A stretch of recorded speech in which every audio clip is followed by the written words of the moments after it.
Good morning, everyone. Tim Haig here, Tim Senior. Good to see you all. Happy Friday. I hope you're all doing well. Having a little bit of technical difficulty again this morning. This seems to be the way it is with Facebook. But I want to welcome you all here.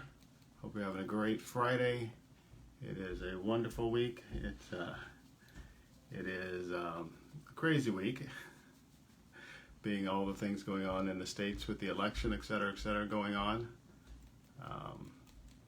Yeah, it's just a little bit nuts. But I hope that you are surviving nicely and enjoying your Friday nonetheless.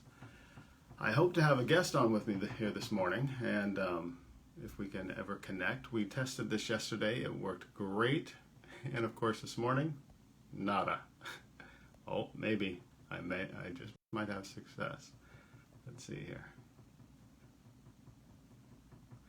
I think they have been invited. We'll see if they show up here shortly. But good morning, Rosemarie. Nora, good morning. Glad you all could join us this morning. I want to talk about a couple of things before my guest joins me this morning. I want to talk about U-Turn Parkinson's, of course. Good morning, Abe, Betty. I hope that both of you are there. Hope you're doing well. I want to talk about U-Turn Parkinson's and all the programming that we have going on there. If you live in Winnipeg or in Manitoba, close to the city, you will know that we are, because of the increased COVID restrictions, that we are back to doing things online again, and so we're doing it on Zoom this time around so that you can join us there. So if you haven't found that out yet, please, I'm just looking for my person here again. You can go to our website, check that out, and you can join us at class. And yeah, and if you are in Manitoba, you'll no doubt have heard about our mystery box, our holiday season mystery box that we have going on. Hey, Neil Fugate, how you doing, man? Give me a thumbs up. Neil Fugate, folks, is an ancient old friend of mine. We went to high school together. What was that, in the dark ages, man? And many, many years ago, back when I had far more hair than I do today. I realize I still have lots of hair, but you know.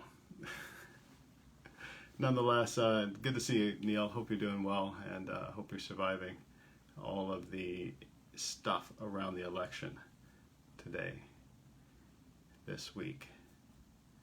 All right, give me just a second here. You're supposed to have all of this together when you start your Facebook Live, and I've tried desperately to have it together, and it looks like I didn't do it. One more pause here. But back to the holiday mystery box. It is a fundraiser that we are putting together mystery boxes where you don't know what's in them. There is a list of vendors, of retail outlets who provide us things for the boxes. That list of those names are on our website, U-TurnParkinsons.org. You then buy a box and get a little Christmas surprise as to what's in it when you purchase it. Really cool stuff. We guarantee that the value of the box will be a minimum of $150. You purchase it for $100, and in the end, we support local business, and you support U-Turn Parkinson's and help us bring our services to the folks living in Manitoba. Come back here. My phone will not do what it's... Yes, we might have success. Watch with me, folks. Will it happen? Maybe, maybe not. Yes, Janice, I see your text. I don't know what's going on either. I've added you several times and it just won't let us do this. So we may have to forego it. Not sure what to do there, folks. Neil, we aren't that old. Well, thanks, man. I appreciate that. At 55 in Parkinson's for just about 10 years. February will be 10 years. I feel pretty old most days, but by and large I'm doing well, still getting out to cycle lots, running. I'm not running much. I had tried to get my running back going again, and that just was not working well. Mostly my head space with that is just when you go out and run a mile and it takes you far more minutes than it ever has taken, and you come home absolutely exhausted. I decided, well, let's give cycling a try and do some other things. So that's what I've been doing. Well, it doesn't look like I'm going to have Janice on with me this morning. We are trying desperately here to find her and to get her on, and it's just not cooperating with us. I will try again next week, Janice, if this doesn't work out. And it just does not look like it wants to let us do what it did yesterday. So what I want to do, folks, and we'll touch on it next week, is I want to bring folks on who haven't been on The Amazing Race, who haven't been on American Ninja Warrior, who don't get to do things like this every week, who haven't had their stories told. And I want to tell you the story of Janice Horn, which we will try very hard to make happen. If not next week, a week coming up. I've actually got someone else scheduled next week. And we'll see if we can't get her technology to work right. But stories about a woman who was diagnosed at 37 years old with Parkinson's while she had 4 children at home, her journey with that, with getting DBS surgery, the implants that we put down into your head to help get rid of the tremors and whatnot, and where she's at today, and tell some stories that you don't often get to hear, and stories that I think are very important to hear, because it's very easy to get lost in the idea that I represent Parkinson's, and I really don't. What you see in me is a very small segment of the Parkinson's community. Hello, Steve Malone. Good to see you, man. I worry sometimes that when you look at me and you see Tim Hague, that you think, well, that's what Parkinson's looks like. When you see Michael J. Fox, you say, well, that's what Parkinson's looks like. You see Muhammad Ali, who is a little worse off than us, that's what Parkinson's looks like. But there are people who are younger than me. Janice is 51. There are people who are much younger than me who have a much more difficult road to walk with this disease called Parkinson's, and I have even come close to at this point. I hope to never walk the kind of road that some of them have walked. But I think it's fair that we tell those stories and let you hear it from them, not just me. So we will try very hard to get a few folks like that on in the coming months. I'm going to call it Coffee with Tim and Friends, a discussion of life and Parkinson's. So I'm just going to make it up as we go here, since I can't get her on this morning. So we'll see what you get today. I have a buddy on Facebook. I spoke for his group out at 110 Fitness out in Boston was it last year or the year before? It's probably 18 months, 2 years ago now. Great guy, Brett Miller. He was on this morning. I caught him on. Morning, Pat. Caught him on. Morning, Sydney. Man, no matter how I try, Sydney, I get it wrong every single time. The first word out of my mouth is Sydney the wrong thing when I know that it's maybe. It says no. I thought we had our guest, and it did not work. I'm not sure why it's failing. But no matter how I try, Sydney, I seem to say your name wrong each time. But back to Brett out in Boston. He was on Facebook this morning, and he gave a little quote that basically boiled down to, despite what our beliefs are, despite how we want the election to go or not go, whoever we voted for, whoever we didn't vote for, we stand. Oh, Janice! Good morning. You made it. That was tough. Good to see you. The Facebook gods finally smiled on us. I figured it out. I had to go online and look it up. But I don't like we did it yesterday. Well, give me 1 second here. I'll just finish the little story I was telling, and we'll switch over here. But Brett said, despite what you believe, what you want to have happen, et cetera, et cetera. Where'd you go, Janice? Come back, Janice. That we can, no matter who we are, where we're at, we can be kind to one another. And that's the one message I wanted to leave with you this morning, is that no matter how you feel about how the election has gone, no matter how you're feeling about COVID, no matter how life is leaving you right now, to make sure that you're kind to one another. As the good book says, as far as it's up to you, as far as it's up to me, whatever I can control, live at peace. Be kind to one another.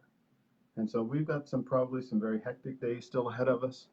Here in Manitoba, we're still in code red. We're going to be fully locked down for at least another week, if not beyond. The election will bring whatever it brings, and trust me, to all my American friends living up here in Canada, it's like we live in a side-by-side with you folks. We don't get to come into your kitchen, but we can hear everything you say. We hear all the fights, we see everything that's going on, and we see your kids out playing with fire in the backyard just over our fence. So we're concerned.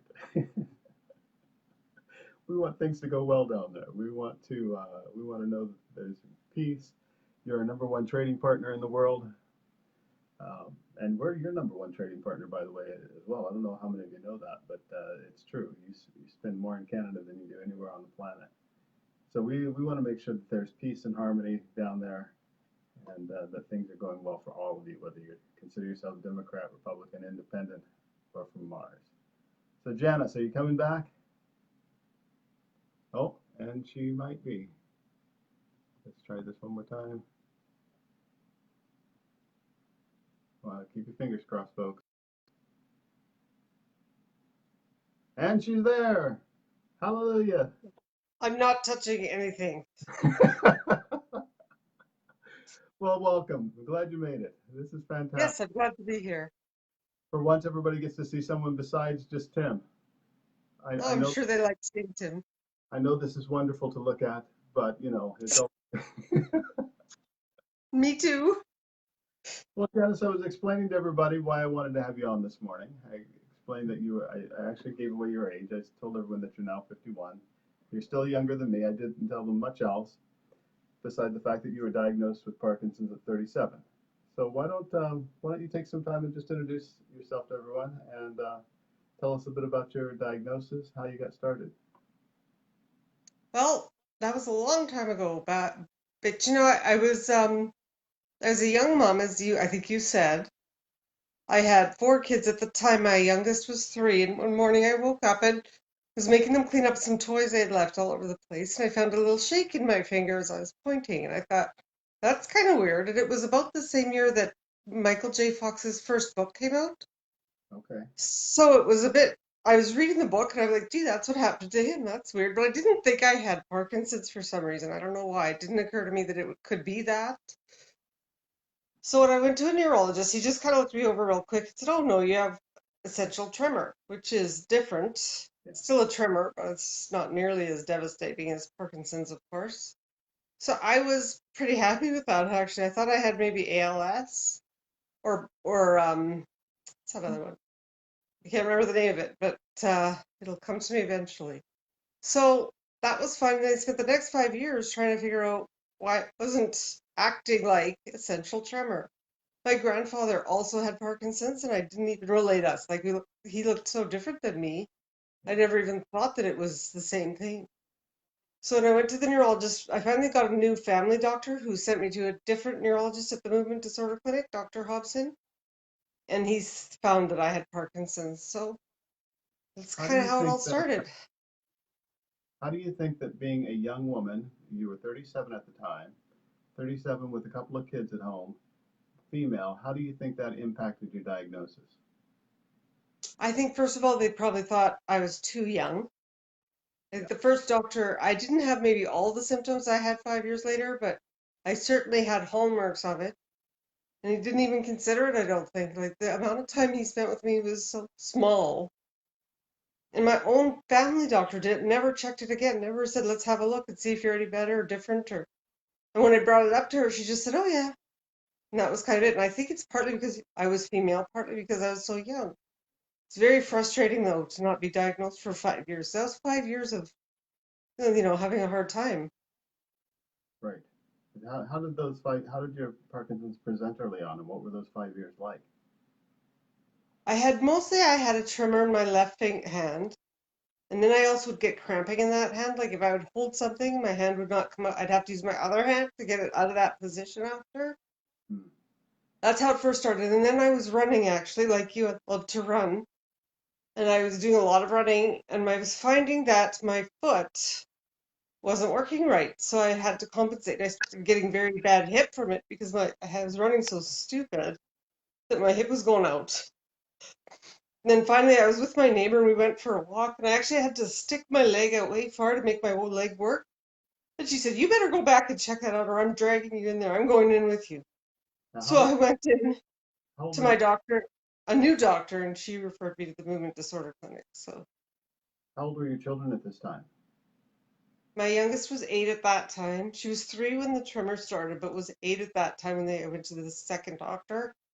My oldest was 13. And that's when you were diagnosed. Yeah. So they were 3 and 8 when you were first started having symptoms. 3, 5, and 7 and 8. 3, 5, 7, and 8. So I want you folks just to think about that with us. 3, 5, 7, and 8. You're a young mom, 4 little No, kids. wait. That was when it started. Sorry. That's when it started. So you're a young mom, you've got all these symptoms starting, and you can't find anybody who can tell you what's wrong with your body. That's right. And I had felt like something was wrong for many years before that, even. But I just didn't know. At that time, it was mostly fatigue, so I just wrote it off as being tired because I had kids. Right. Because we're all So, exhausted. We have 4 kids running around the house. exactly. So then it's been 19 years now that you've been diagnosed, or 14 years 14. you've been diagnosed, 19 years since you started having some. What you've had DBS surgery. Explain that to us. I play the whole thing or just what it is? Just give us the Coles notes of DBS surgery. Okay, Explain your DBS is experience. basically electrical current that they put into your brain through something they call leads. Comes from a battery pack in your chest, goes up through these leads into your head, and goes right into the part of the brain that is being affected by the Parkinson's. They have a couple of different places they try and put it sometimes. I think mine's in I can't even remember how to say it. Starts with an S. I think they call it STN is the short form of it. Right. And basically I have a little controller, a little remote control. Here it is. And I can turn it up and down the volts, and I can also turn it on and off. So that when my medication is kicking in, I sometimes have to turn it down, and sometimes I have to turn it up if it's not working well. Do you remember The the meds first are time you working. turned it off for me? Pardon me? Do you remember the first time I had you turn it off? Yes, I Yeah, it remember scared that. the out of me.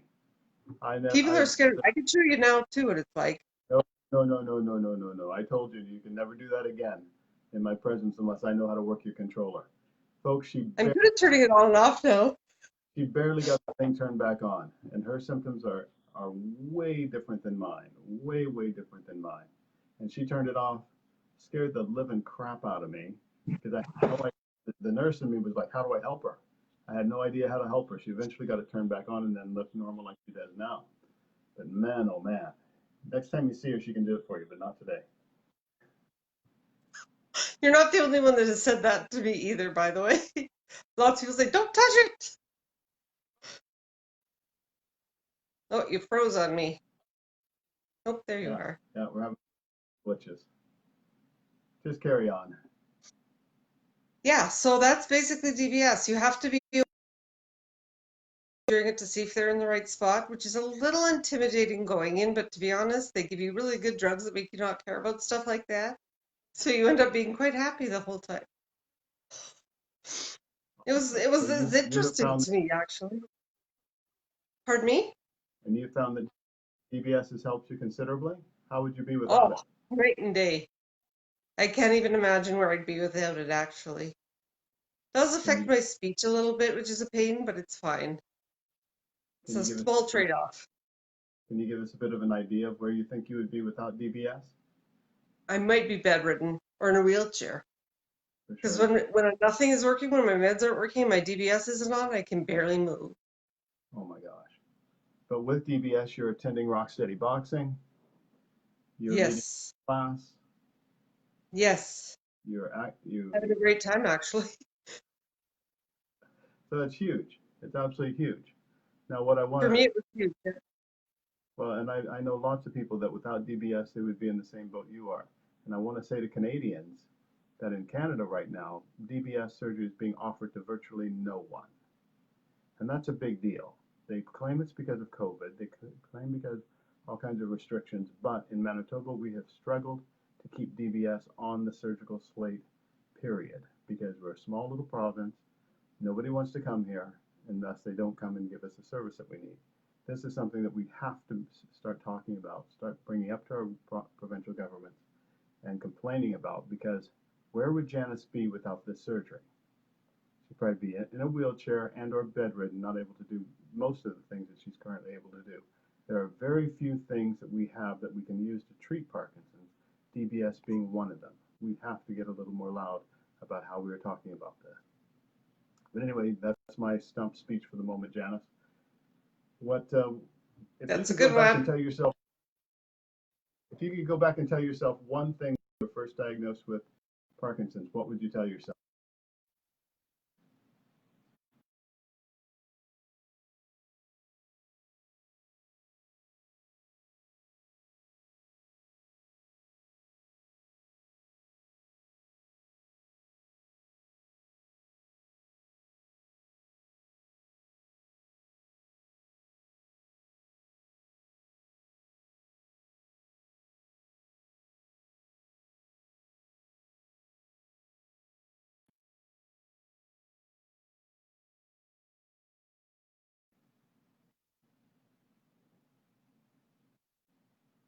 Are you with me, Janice? I am still with you. Can you hear Okay, me? carry on. Yeah. Did you hear my question? So what would I tell myself? Yeah. The What's first one thing I thing think about I would say,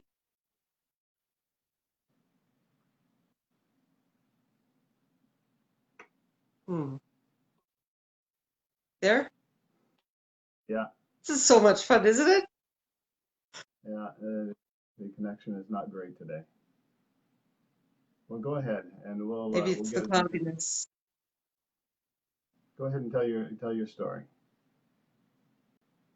Well, okay, so the first thing I think I tell myself, or the most important thing, is that after my diagnosis, I spent 3 years in like, I don't know how to describe it, the pit of hell. I was so depressed and I was feeling good physically, but mentally I just wasn't there. So I wish I could go back and tell myself to spend those 3 years having a great time, that Parkinson's was actually going to give me more than it was going to take from me. Hmm. That ultimately I would do more and experience more than I ever would have without it. So I wish I could have spent those 3 years doing something better.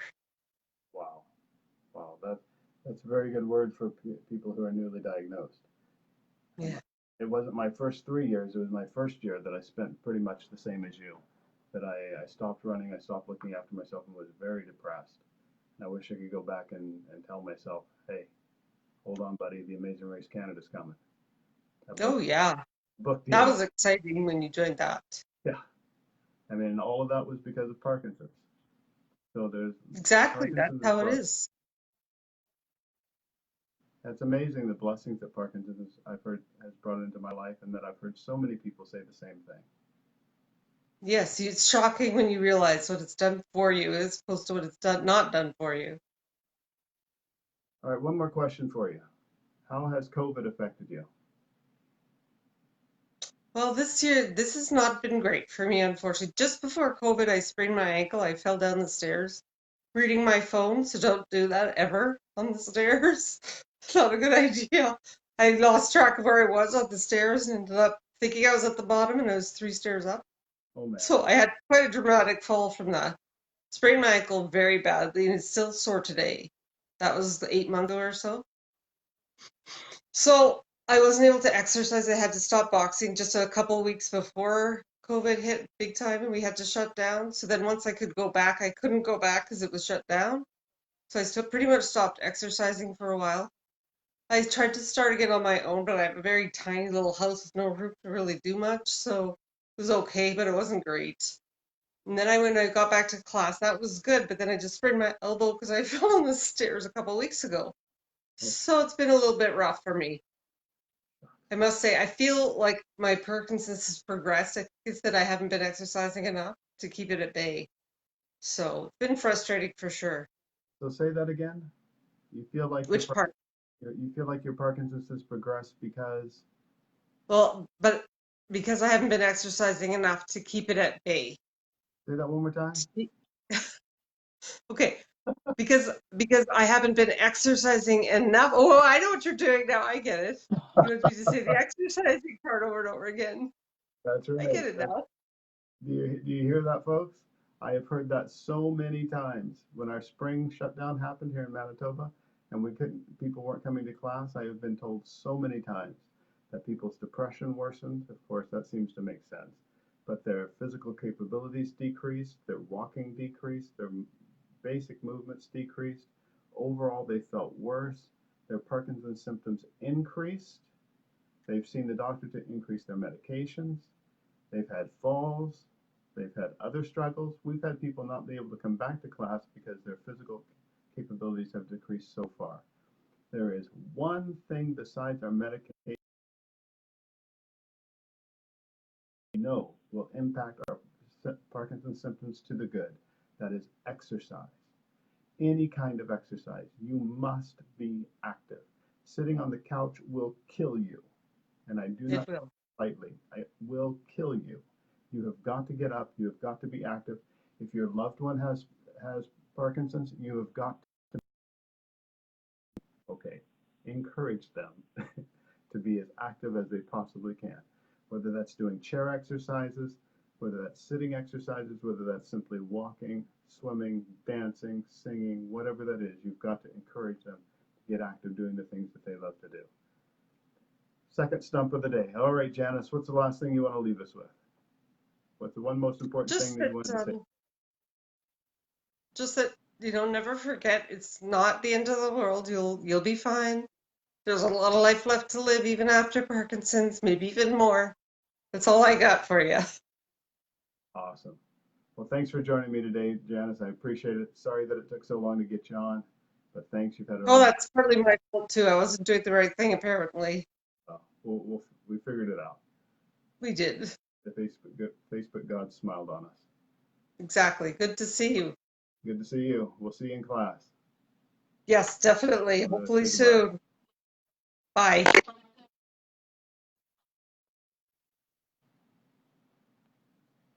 Well, folks, that is Janice Horn. I appreciate everybody who's watching today and taking her story. There's some very important things to take away there, whether you live with Parkinson's or not. And if you didn't join us right at the top of the hour, we talked about the fact that there's being kind no matter what side of the political spectrum you're on. Because as Janice said, even after Parkinson's, there's lots of life. And I will dare say that even after this election, there will be lots of life left to live. So remember to be kind to one another out there. So I think I'm going to leave it with that for today. Well, no, I'm going to leave it with this for today. PD Avengers. If you have not gone to pdavengers.com, please do so. Check it out. PD Avengers is a global alliance of people with Parkinson's, our partners and our friends standing together to demand a change in how Parkinson's is seen and treated. We're working to raise 1 million voices by the end of 2022. We need your help, your specific help. We need you to go and sign up, stand with us, and then ask 5 of your family and friends to join us. Because you see in Janice's life the difference that we're trying to make. We need to advocate on behalf of her and others like her for DBS surgery, for better medications, for better research. There are people around the world who don't have the basics that we need to advocate on their behalf, and we need to speak into that, and we need your help in doing that. So please go to pdavengers.com, join us there, invite 5 of your friends, go over to U-Turn Parkinson's, and like our Facebook page, join us on Instagram, and whatever else I haven't said. And if you're on YouTube, please hit the subscribe button below and subscribe to my channel today. Thanks a lot, guys. Appreciate you tuning in, and I do apologize that it took us as long as it did to get the technology figured out this morning, but I appreciate it. Hang in there for the weekend. Have a great weekend. Have a fantastic Friday. Enjoy this weekend, and remember, we'll see you back next Friday, Lord willing. And until then, live your best. Bye-bye.